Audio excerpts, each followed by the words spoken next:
ಚಿಂದಿ ಉಡಾಯಿಸೋ ಖಾರ ಬಣ್ಣ ರುಚಿಯನ್ನು ನೀಡುತ್ತದೆ. ಮೆಣಸಿನ ಪುಡಿ ಚಿಂದಿ ಉಡಾಯಿಸೋ ಖಾರ ಬಣ್ಣ ರುಚಿ. ಮಹಾರಾಷ್ಟ್ರ ಬೆಳಗಾವಿಯಲ್ಲಿ ಮುಂದುವರೆದ ಮಳೆ.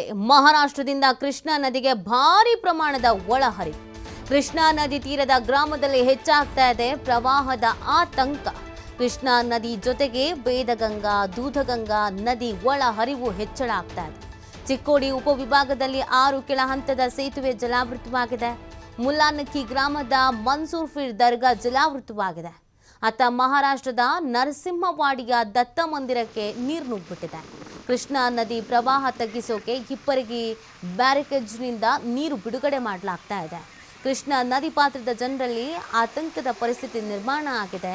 ಪ್ರವಾಹದ ಆತಂಕ ಸೃಷ್ಟಿಯಾಗ್ತಾ ಇದೆ. ವೇದಗಂಗಾ, ದೂಧಗಂಗಾ ನದಿಯ ಒಳಹರಿವು ಹೆಚ್ಚಳ ಆಗಿರುವಂಥ ಹಿನ್ನೆಲೆಯಲ್ಲಿ ಬೆಳಗಾವಿಯಲ್ಲಿ ಭಾರಿ ಮಳೆನೂ ಆಗ್ತಿರುವಂಥ ಹಿನ್ನೆಲೆಯಲ್ಲಿ ಕೃಷ್ಣಾ ನದಿಗೆ ಭಾರಿ ಪ್ರಮಾಣದ ಒಳಹರಿವು ಬರ್ತಾ ಇರೋದು. ದೇವಸ್ಥಾನಗಳು, ದರ್ಗಾ, ರಸ್ತೆಗಳು, ಸೇತುವೆಗಳು ಎಲ್ಲವೂ ಕೂಡ ಮುಳುಗಡೆ ಆಗ್ತಾ ಇದೆ.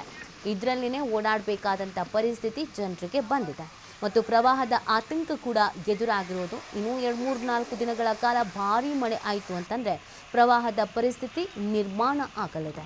ಹಾಗಾಗಿ ಆತಂಕದ ವಾತಾವರಣದಲ್ಲಿ ಅಲ್ಲಿನ ಜನರಿದ್ದಾರೆ.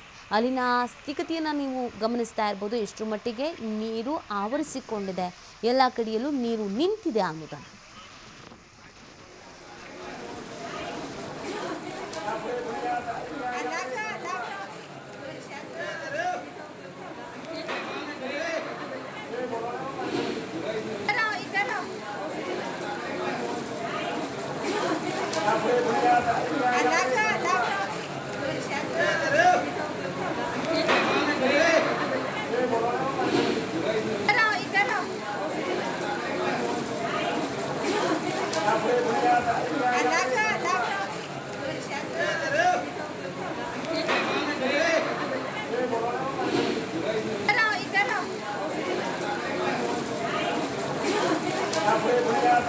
Alaga